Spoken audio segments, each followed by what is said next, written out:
Asheville, NC has long been a hidden gem among foodies. The density of top-notch, award-winning restaurants and breweries far surpasses the size of this diverse and outdoor-loving mountain town. And these days, that gem isn't hidden as it used to be. Like so many mid-sized southern cities, Asheville's population has exploded. And as the city grows, so does the disconnect between the food people eat and the land it comes from. A world-class restaurant scene doesn't spring from a vacuum. And in Asheville, it's cultivated and supported by more than 150 years of family farms and family knowledge. Which is a lot to cover. But at least there's a map. Today we're taking a ride on Asheville's Farm Heritage Trail.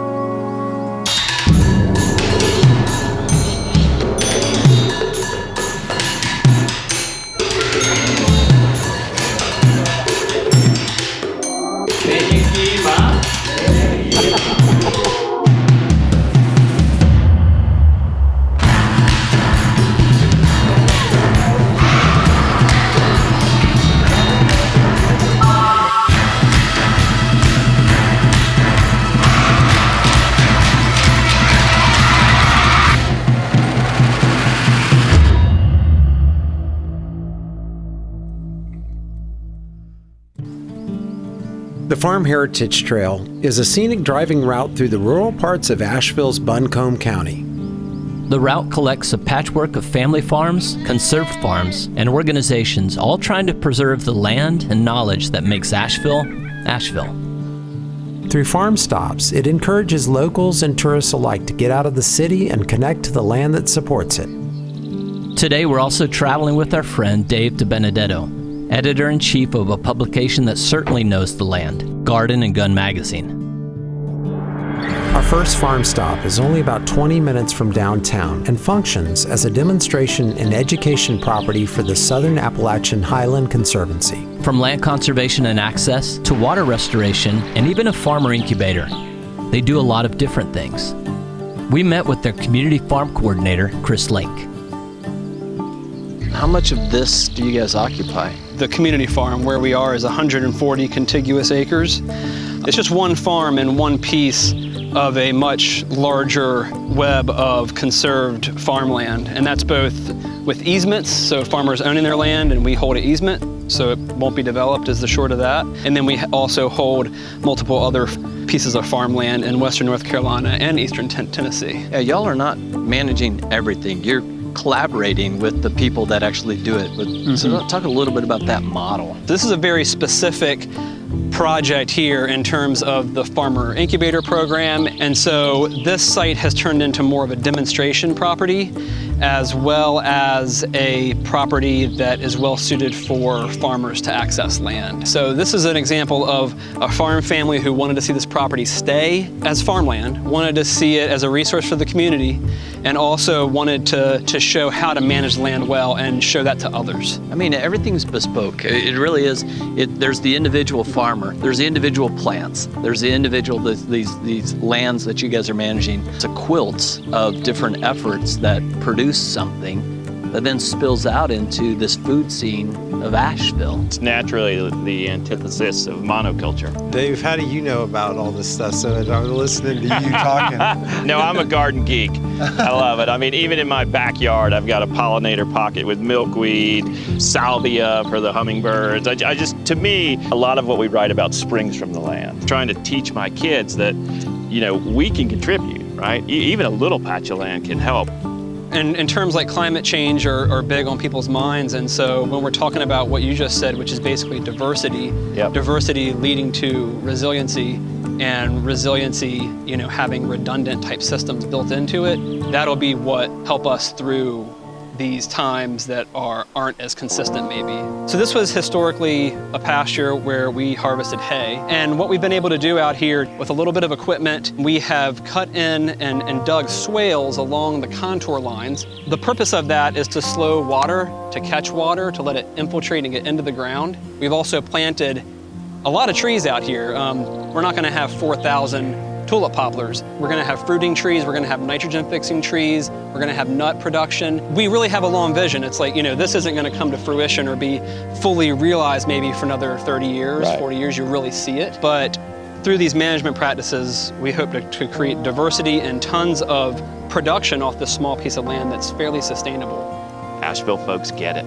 Right? They know that so much of what this town is about springs from the land. One of the goals here, as we call it, is connecting people with the land. Right. And that's local, that's tourists, that's farmers, that's everyone. And so if we can work towards that end to connect them in interesting ways that also educate, it's a win-win. Chris introduced us to Suzanne of Blazing Star Flowers, a flower farmer supported by their incubator program.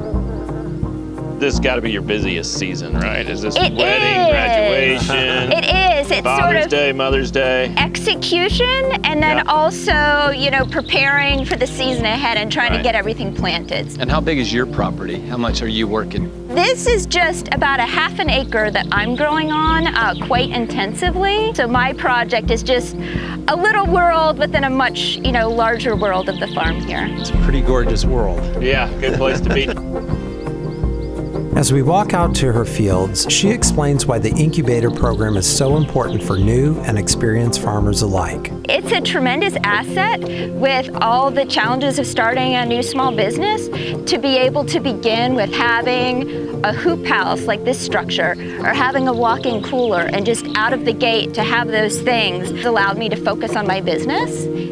Man, I want to know about all these flowers. Yeah. There's a lot, over Just 200. that row alone. Over 200 different varieties of flowers. Really? So there's a lot, an incredible amount of diversity for such a small space. Is that dill right there? It is. So there are a lot of plants that are sort of dual use that could be used culinarily. Right. And then also that's a dill that I use for the flowering seed heads and the pods. And also it's an incredible attractor of beneficial insects. And are some of these flowers edible? They are. And while a lot of my business isn't focused on edible flowers, it's sort of a side project I really enjoy. I'm actually providing some today for baby shower. She's going to put them in ice cubes, or I do chocolates in the holiday season. They're all organically grown, not sprayed with anything. And Suzanne's doing this all on her own. Like, it's just you. Essentially, family and friends, and anybody I can rope in when I've got a big project. How many days a week are you out here? 8. 8? Yeah. Why flowers? Well, it's interesting. Where I lived previously, there wasn't anybody else growing organic vegetables, so I felt very mission-driven. But in Asheville, we're fortunate to have so many incredible vegetable farmers and fruit farmers and honey and egg people that it really freed me up to just sort of, the heart wants what the heart wants. It wants flowers. I can't explain it.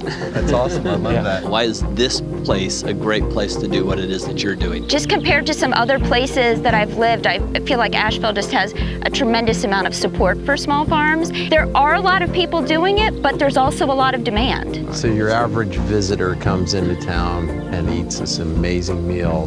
Do they really know all the collaboration that happens behind the scenes? I wouldn't think so. I mean, unless they're really, really curious and they really dig, it takes everyone doing what they do to make it all work,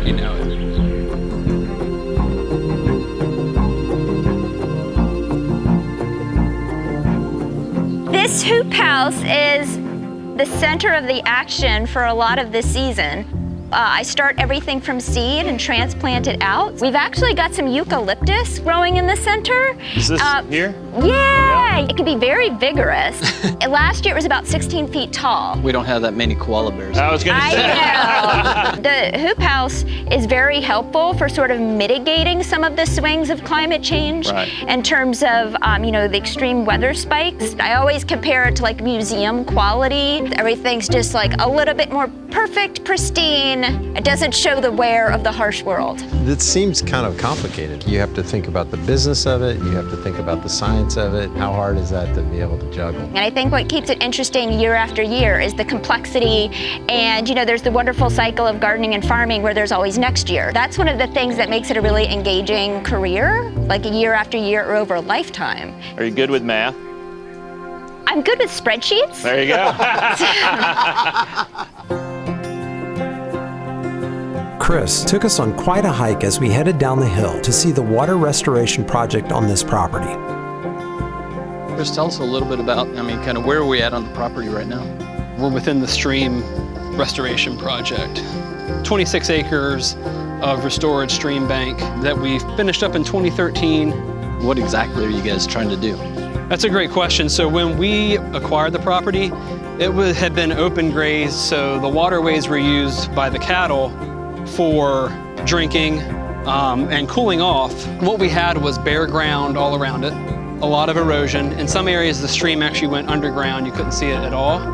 And we had tons of invasive species, so multiflora rose, kudzu, honeysuckle, along with trash and historically things that were dumped ended up down here eventually. Over the years, we've planted over, I'd say, 28,000 native trees and shrubs through this area, large, regrading, and now here we are almost 10 years later, where this was just bare ground then, this would have been empty, and now we have all this around us.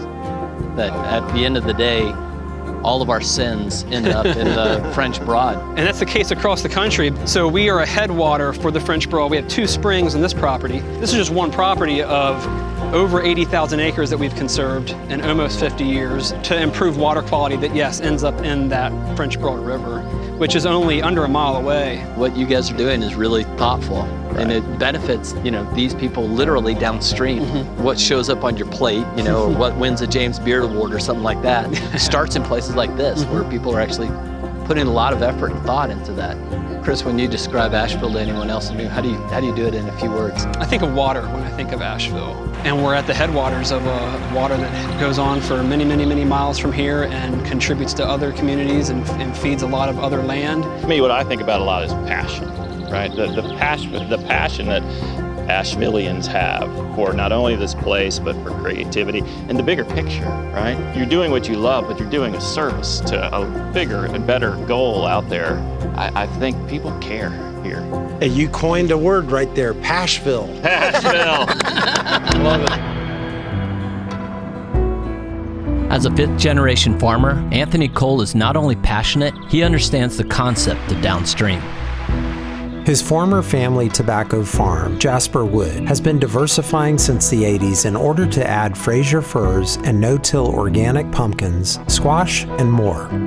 Anthony not only knows what he's talking about, he takes his history and responsibility to the community very seriously.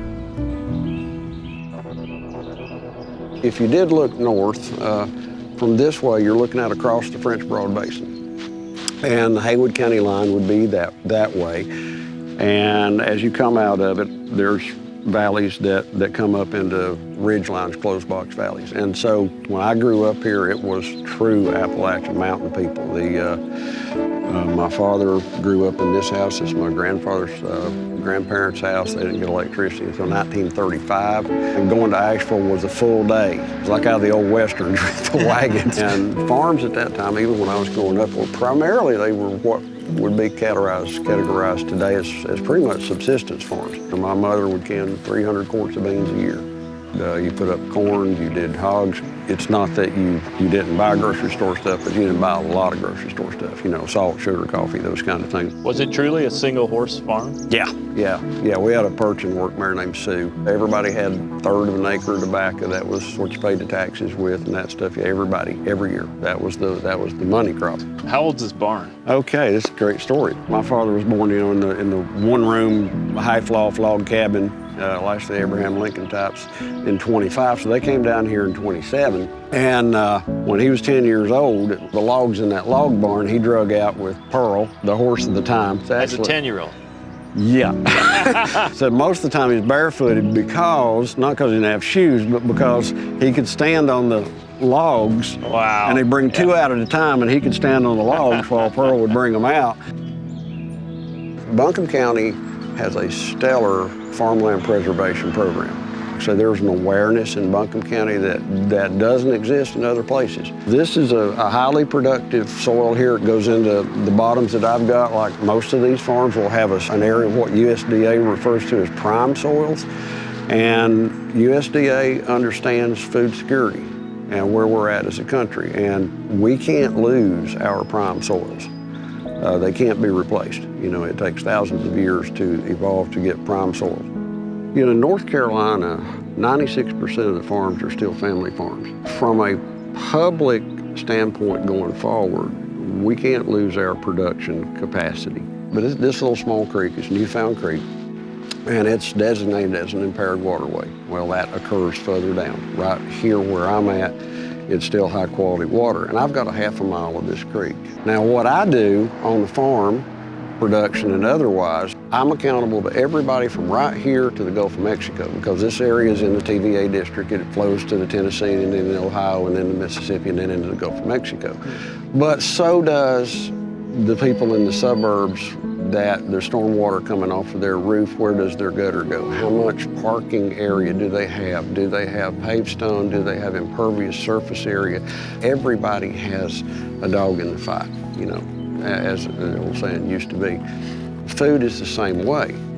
So the people in the urban setting, they need to understand that if to continue to get that, they have to support the farm communities left, because the only way we're going to have farm communities are left is farms have to be profitable.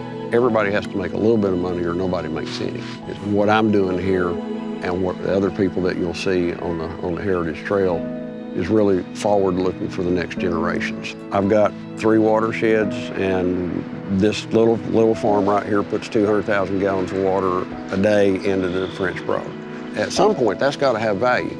And this farm, by oversimplified rough math, is sequestering about 7 million pounds of carbon a year. When we're talking about science, we're talking about the climate, we're talking about the food supply, we're talking about security, we're talking about finance, we're talking about business, we're talking about all this stuff, all that knowledge that happens here, so that someone could have a salad in Asheville, downtown Asheville. It feels like there's so much that people could learn were they to kind of come along this area and get to know some of the farms. Well, I think that's exactly the whole point of the Heritage Trail. The knowledge goes with the experience. We've got to raise a generation that understands. We're at, what, 412 parts per million carbon dioxide? You know, we were 208 for all of the time that humanity is. You got to go back 2.5 million years to get back to where we're at now. We're in trouble. There is a transition that's occurring, and I see it here. There's a great family down the road that came in from Colorado, and they've got a Devon cow, and they've plowed up the finely manicured lawn that was around the pool. And there's other people that I go to, and they've ripped out the holly bushes by the steps going in, and now they have blueberry bushes. And instead of flowers, they have strawberries. Everybody can make a difference. It doesn't have to be a huge difference, but we're going to be a whole lot better if everybody tries to make a little bit of a difference. Yeah. It becomes cumulative. I don't like the term middle of nowhere. No. Because there's the role you play and the role this small farm plays collectively is important to everybody. That's the other thing, you know, I think people who live in cities they don't necessarily understand why this is important. Every little farm has a pretty good story. You know, every farm has a story. Everybody does. We don't know things until we know. Yeah. And so how do you know until you know? Yeah. And as redundantly stupid as that sounds, it really is the way it works. You know, there's nobody, I have never met anybody that I couldn't learn something from. There is no shortage of knowledge in the Highlands, but it can be a challenge to access. Having been in the area for just under 60 years, Kate and Furman are the new kids on the block. They started their mail-order herb and plant service in the 70s because they couldn't find a way to source French tarragon and Corsican mint. Now they support amateur farmers and backyard gardens all over the country by providing an absolutely staggering number of starter plants by mail. So why do we have the color name? Did you find the Corsican mint? Yeah, that smells really nice. Yes. I assume, is that thyme That's over all there? thyme, Yeah, all that's the way all down thyme, through right? there. All kinds, lemon, lime, Yeah. regular. Elephant ear? No, that's lamb's ear. Lamb's ear, okay. I knew it was an ear. That's a very traditional European plant. Its common name is Bible leaf because people put dried leaves in their Bibles to make them smell good. They've got a kind of a minty flavor. Instead of the fire and brimstone that smell that normally usually came from happens, it. I gotcha.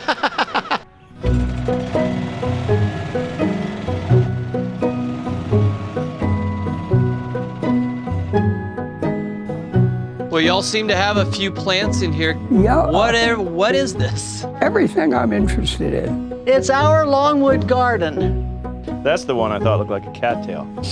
You call it This a monkey tail. It's the same Yep. thing as that one. I don't know its name. I think it's amazing. Yeah, it is. And it has a bright red flower. Fairman, who is this that came in with us down here? That looks like Izzy. Oh, Isabella. Kate, how many of these greenhouses do you have on the property? Is it? So we have 1, 2, 3, 4. They sort of walked up the hill. They all have names. This one is the glass house and conservatory. And this is the picking house because that's where we started so we could pick the orders there easily. And then it wasn't big enough, so we built the cloud house. The first morning after it was covered, we went in and it was all misty inside. So we said, well, that could be the cloud house. And then the final one is called the sky because the sky is the limit. And that was it. No more greenhouses. So tell us a little bit about what makes this part of Western North Carolina special. That's a good question, but I can't give a good answer. It was just perfect. You get a feeling. It was. I mean, it's a self-contained cove. Our water is all That's true. on this cove.